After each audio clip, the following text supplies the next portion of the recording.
Hello everyone, আমি আজকে কই যাবো চলো তোমাদের সাথে শেয়ার করবো। এই যে এখানে দেখো সকাল সকাল দাদা আর ভাই আমার জন্য বাইক নিয়ে দাঁড়ায় আসছিল, তারপরে আমি বাইকে উঠা পড়লাম। আমরা হলে আজকে যাইতেছি মন্দিরে, আরো বৃষ্টি পড়া পড়া ভাব হইতেছিল। তারপরে আমরা এক জায়গায় দাঁড়াইছি, দেখো কি প্রচুর পরিমাণে বৃষ্টি হইতেছে। বেশি বৃষ্টি হওয়ার কারণে আমরা এক জায়গায় দাঁড়ায় গেলাম।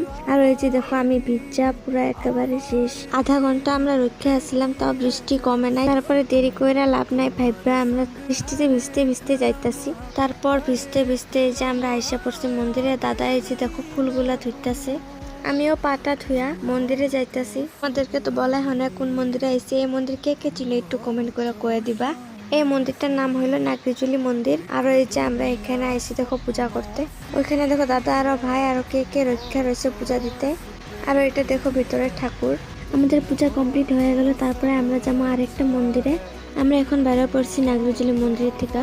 তারপর হলো আমরা এই মন্দিরে আইসা পড়ছি। এই মন্দিরে কে কে আইসলে তাও কমেন্ট করে দিবা।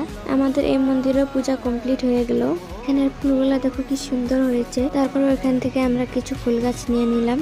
ফুল গাছগুলো নিয়ে আমরা এখন যেতেছি বাড়িতে। আজকের ব্লগটা এই পর্যন্ত। Tata bye bye guys. ভিডিওটা ভালো লাগলে লাইক কমেন্ট শেয়ার করে দিবা।